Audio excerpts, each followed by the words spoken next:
Hello everyone, आज की इस क्लास में अपन बात करेंगे एमसीक्यू से रिलेटेड और टॉपिक है अपना ब्लड से रिलेटेड। ठीक है, जैसा कि आप सभी को पता है BSc first year, second year और थर्ड ईयर के जो एग्ज़ाम का पैटर्न है वो चेंज हो गया है। ठीक है, जिसमें एमसीक्यू बेस्ड क्वेश्चन आने वाले हैं और अभी जितनी आने वाली प्रतियोगी परीक्षाएँ हैं जैसे रेट हो गया, फर्स्ट ग्रेड, सेकेंड ग्रेड है ना, एलडीसी, लैब असिस्टेंट, इनमें सभी में ये आपके टॉपिक होंगे। इससे रिलेटेड अपन एमसीक्यू की चर्चा करेंगे। तो सबसे पहला हम आज का पहला प्रश्न देखते हैं, निम्न में से कौन सी डब्ल्यूबीसी भक्षण कोशिका होती है। मतलब कि मैक्रोफेजेस जो है या वृहद भक्षक आणविक प्रदर्शित करने वाली कोशिकाएं कौन सी होती है। पहला हम देखें यहाँ पे मोनोसाइट, दूसरा ऑप्शन है हमारे पास न्यूट्रोफिल, तीसरा है बेसोफिल और चौथा है इओसिनोफिल। हम सभी जानते हैं कि ये किसके टाइप है, डब्ल्यूबीसी के टाइप है। किसके हैं, वाइट ब्लड सेल्स के टाइप है। और हम सभी जानते हैं हमारे शरीर में डब्ल्यूबीसी जो है वो क्या करती है, प्रतिरक्षा प्रदान करने का कार्य करती है। जिसमें मोनोसाइट जो है वो कैसी है, एग्रेन्युलोसाइट में आती है, अकणिकामय कोशिकाओं में आती है। जबकि न्यूट्रोफिल, इओसिनोफिल एंड बेसोफिल किस में आती है, ग्रेन्युलोसाइट कोशिकाओं के अंदर। अब मैक्रो मोनोसाइट जो है इसको क्या कहते हैं, मैक्रोपोलिसमेन। क्या कहते हैं, मैक्रोपोलिसमेन ऑफ ब्लड। मैक्रोपोलिसमेन ऑफ ब्लड किसको कहते हैं, मोनोसाइट को कहते हैं। जबकि न्यूट्रोफिल को हम क्या कहते हैं, माइक्रोपोलिसमेन ऑफ ब्लड।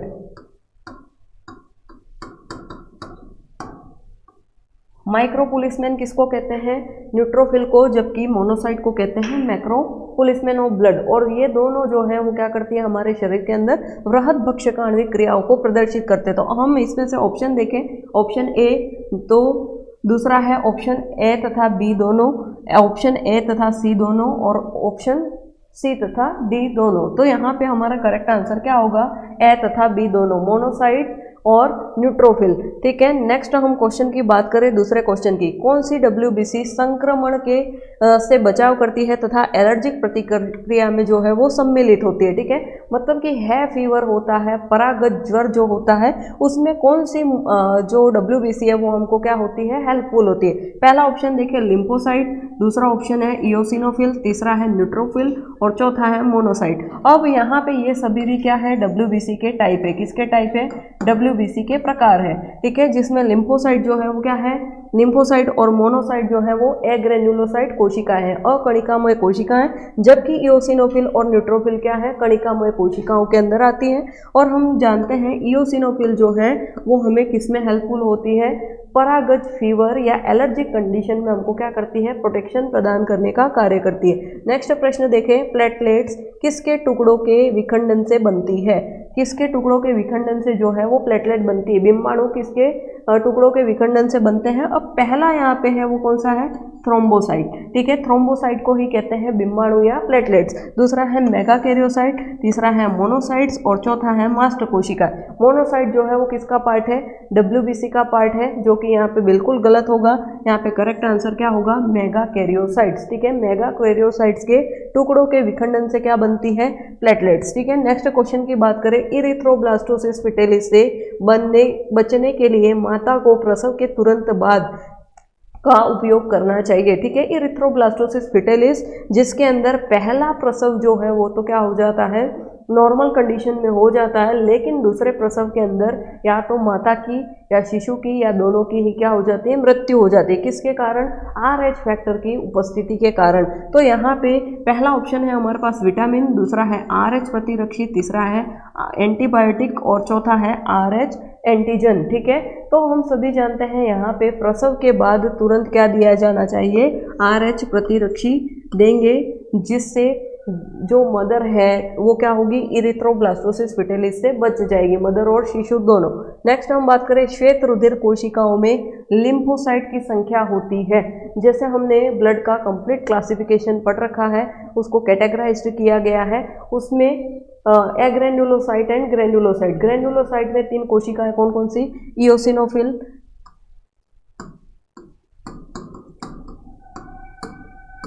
दूसरा है बेसोफिल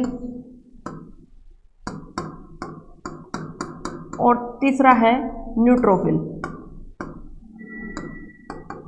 ये किस में आती है, कणिकामय कोशिकाओं के अंदर, ग्रेन्युलोसाइट के अंदर,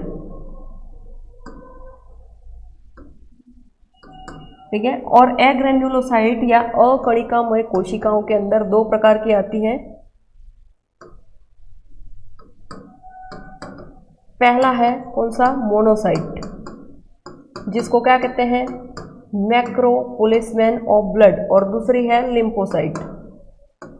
और लिम्फोसाइट को भी दो भागों के अंदर, दो अलग अलग टाइप के अंदर विभक्त किया गया है, टी एंड बी के अंदर, T lymphocyte and B lymphocyte के अंदर। तो यहाँ पे हमें क्या पूछा है, प्रतिशत पूछा है। पहला ऑप्शन है 60 to 65%, ये होती है न्यूट्रोफिल, सबसे अधिक मात्रा में पाई जाती है कौन सी, न्यूट्रोफिल। दूसरा है 20 to 25%, 2 to 3% और 6 to 8%, ठीक है। तो यहाँ पे हमारा करेक्ट आंसर क्या होगा, 20 to 25%, ठीक है।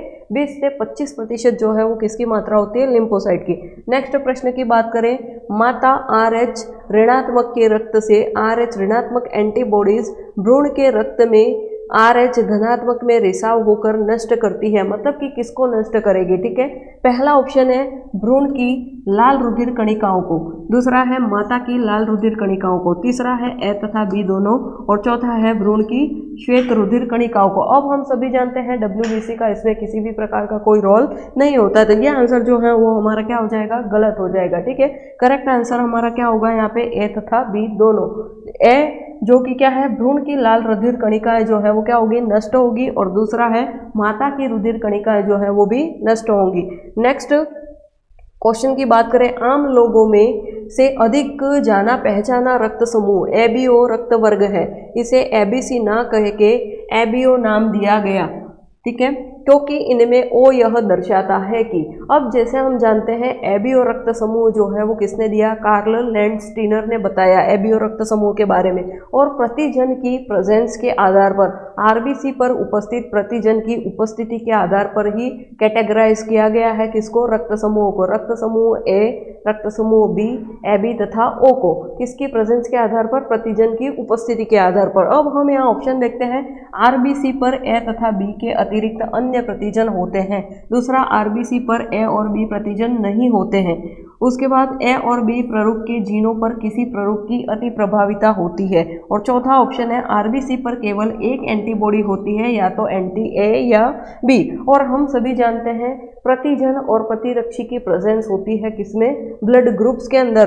तो जो RBC है उसमें O ब्लड ग्रुप जो है उसमें क्या होगा, A और B प्रतिजन जो है वो नहीं पाए जाएंगे, जबकि प्रतिरक्षी A और B जो है वो क्या होंगे, प्रेजेंट होंगे। प्रतिरक्षी A और B जो है वो किसमें होंगे, प्रेजेंट होंगे, ब्लड ग्रुप O के अंदर, किसमें, ब्लड ग्रुप O वाले व्यक्ति के अंदर। नेक्स्ट क्वेश्चन की बात करें, निम्नलिखित की एक एक बूंद 4 स्लाइडों पर अलग अलग रखी गई है, बताइए इनमें से किसमें स्कंदन नहीं होगा, ठीक है। ब्लड की क्लॉटिंग किसमें नहीं होगी, पहला ऑप्शन है फुफ्फुस शिरा से लिया गया संपूर्ण रक्त, दूसरा है रक्त सीरम, तीसरा है रक्त प्लाज्मा, और चौथा है लसिका तंत्र की वक्षवाहिनी में से लिया गया नमूना।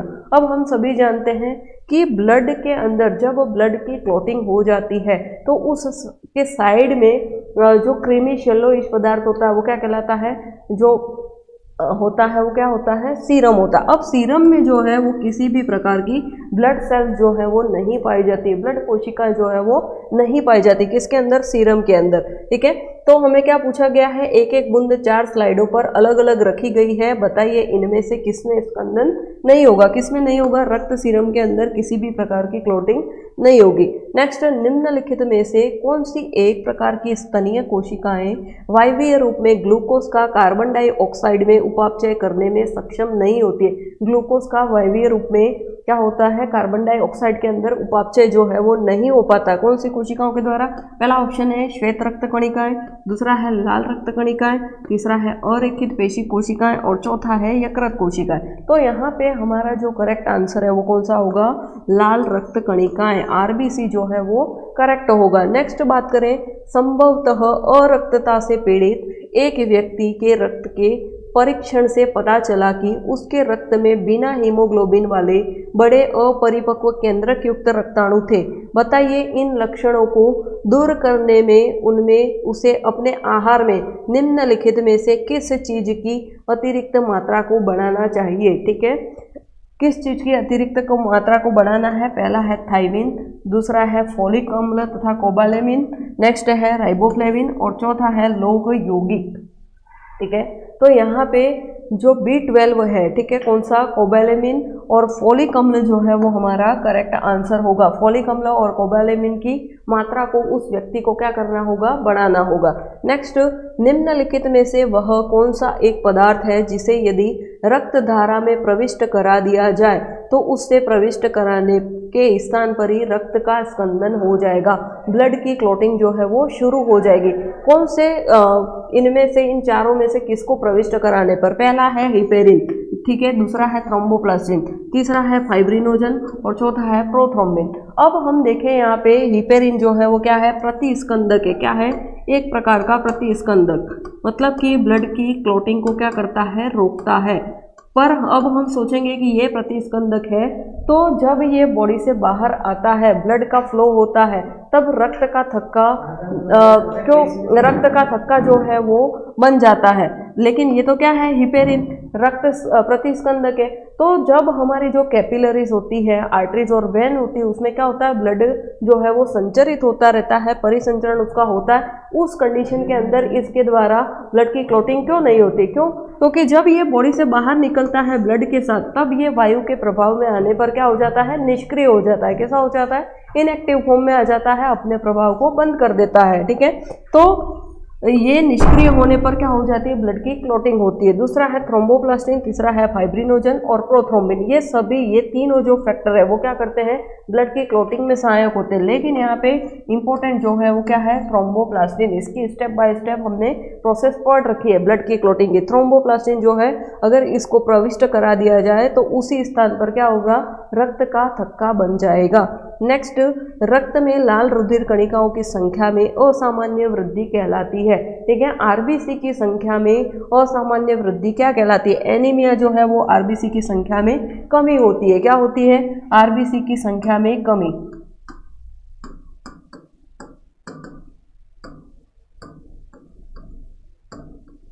ठीक है, दूसरा हम बात करें यहाँ पे ल्यूकेमिया। ल्यूकेमिया क्या है? रक्त कैंसर। ठीक है, WBC जो है उसकी संख्या में क्या होगी? वृद्धि होगी, तो क्या होगा? ल्यूकेमिया हो जाएगा। पॉलीसाइथेमिया, हमारा प्रश्न क्या पूछा है हमें? लाल रुधिर कणिकाओं की संख्या में असामान्य वृद्धि कहलाती है। क्या कहलाती है? पॉलीसाइथेमिया। क्या कहते हैं हम इसे? पॉलीसाइथेमिया। नेक्स्ट, शरीर में किसी चोटग्रस्त भाग से निरंतर रक्तस्राव किसकी कमी के कारण होता है? ठीक है, कोई चोटग्रस्त भाग है, उससे निरंतर जो है वो रक्त का स्राव होता है, तो किसके कारण होता है? पहला ऑप्शन है विटामिन ए, दूसरा है विटामिन बी, तीसरा है विटामिन के और विटामिन ई। तो यहाँ पे हमारा करेक्ट आंसर क्या होगा? Vitamin B. विटामिन बी की कमी के कारण क्या होगा? रक्त का स्राव निरंतर होता रहेगा। नेक्स्ट, दाता के रक्त स्कंदन को रोकने के लिए किससे उपचारित किया जाता है? जो डोनर होता है उसकी ब्लड की क्लॉटिंग को रोकने के लिए किससे उपचारित किया जाता है? पहला है सोडियम ग्लाइकोलेट, दूसरा है सोडियम सिट्रेट, तीसरा है हिपेरिन और चौथा है सोडियम टेराकोलेट। ठीक है, तो यहाँ पे करेक्ट आंसर जो होगा वो हमारा कौन सा होगा? Sodium citrate. नेक्स्ट क्वेश्चन की हम बात करें, ताजे जमे हुए रक्त के प्लाज्मा में कौन सी संरचना अनुपस्थित होती है? प्लाज्मा में कौन सी संरचना नहीं पाई जाती है? तो ब्लड जो है वो ब्लड प्लाज्मा और ब्लड सेल्स के अंदर क्या होता है? विभक्त होता है। ठीक है, इसमें पहला ऑप्शन है इम्यूनोग्लोबुलिन, दूसरा है बिम्बाणु, तीसरा है प्लाज्मा और चौथा है एल्बुमिन। ठीक है, अब हम सभी जानते हैं प्लाज्मा के अंदर वाटर होता है। ठीक है, कितना? 90%। ठीक है, उसके बाद जो है 7% जो है वो प्रोटीन का पार्ट होता है और लगभग 1 से 3% भाग जो है वो इनऑर्गेनिक एंड ऑर्गेनिक मैटर का पार्ट होता है। ठीक है, तो यहाँ पे क्या नहीं पाया जाता? इम्यूनोग्लोबुलिन जो है वो प्रेजेंट होंगे किसके अंदर?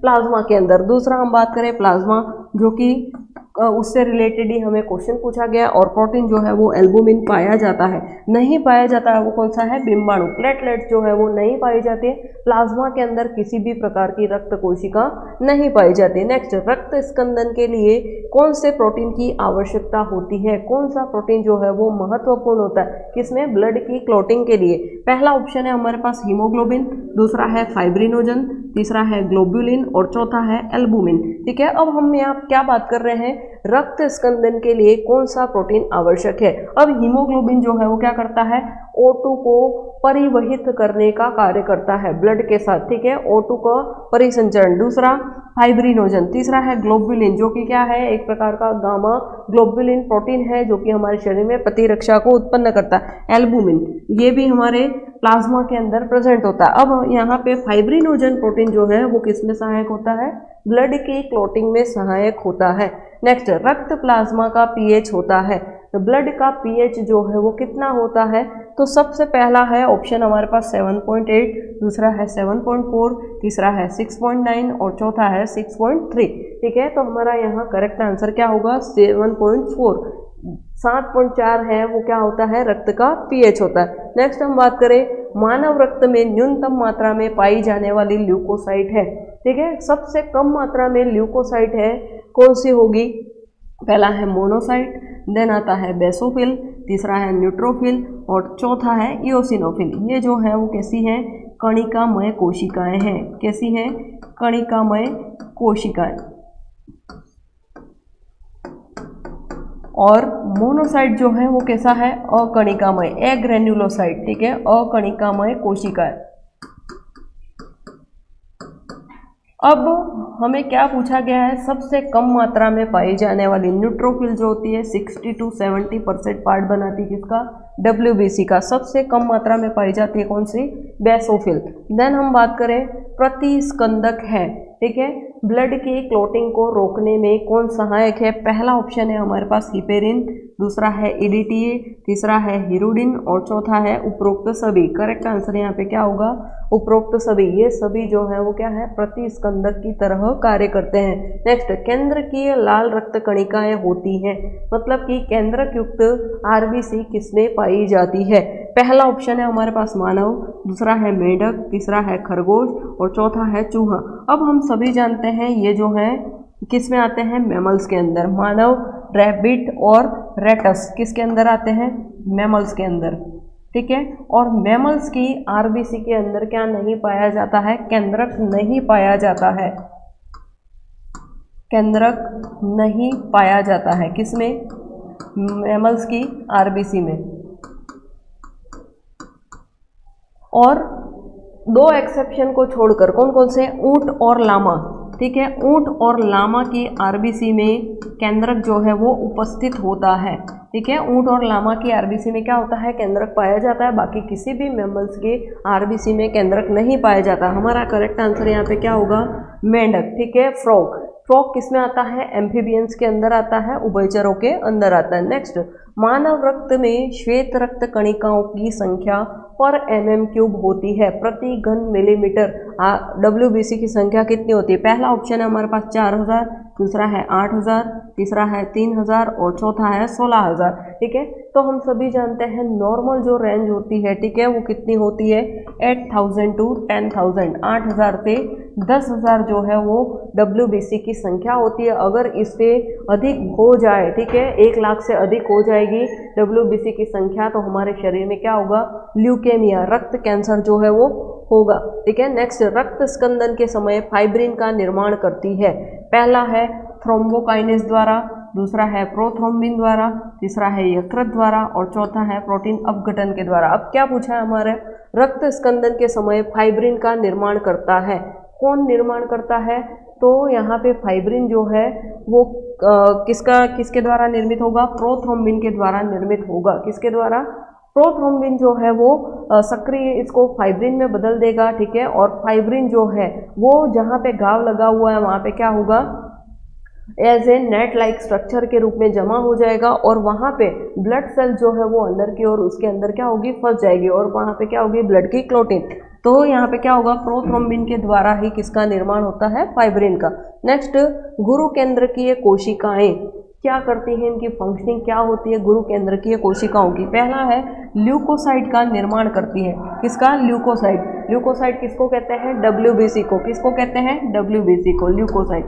दूसरा है रक्त बिंबाणु का निर्माण करती है, प्लेटलेट्स का निर्माण करती है। तीसरा है अस्थि कोशिकाएं कहलाती है। और चौथा O2 का परिवहन करती है। ठीक है, तो यहाँ पे हमारा करेक्ट आंसर क्या है?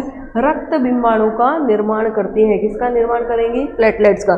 नेक्स्ट है हीमोग्लोबिन में कौन सी अवस्था में आयरन विद्यमान होता है? ठीक है, कौन सी अवस्था में क्या होता है? आयरन जो है वो पाया जाता है। पहला ऑप्शन है एकल आयनिक, दूसरा है Fe+2, तीसरा है Fe+3 और उपरोक्त में से कोई नहीं। तो हम सभी जानते हैं हीमोग्लोबिन में जो है आयरन उपस्थित होता है, किसमें? किस फॉर्म में? Fe+2 की फॉर्म में उपस्थित होता है। नेक्स्ट, इरिथ्रोसाइट परिपक्वन का कौन सा एक कारक है? ठीक है, इरिथ्रोसाइट हम किसे कहते हैं? WBC को RBC को क्या कहते हैं? इरिथ्रोसाइट कहते हैं, जबकि WBC को हम क्या कहते हैं? ल्यूकोसाइट। तो इसके डेवलपमेंट के लिए क्या आवश्यक होता है? कौन सा एक कारक होता है? पहला ऑप्शन है विटामिन ए, दूसरा है विटामिन B12, तीसरा है विटामिन D और चौथा है विटामिन C। तो यहाँ इससे रिगार्डिंग एक क्वेश्चन हम पहले कर चुके हैं। ठीक है, यहाँ पे करेक्ट आंसर हमारा क्या होगा? Vitamin B12। नेक्स्ट क्वेश्चन, रक्त ल्यूकोसाइट होती है।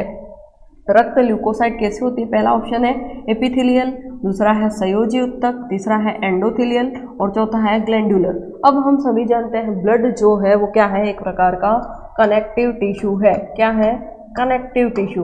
ब्लड जो है वो क्या है? संयोजी उत्तक है, रक्त। और ल्यूकोसाइट किसका पार्ट है? रक्त का ही पार्ट है, कनेक्टिव टिश्यू है। तो हमारा यहाँ करेक्ट आंसर क्या होगा? Connective tissue.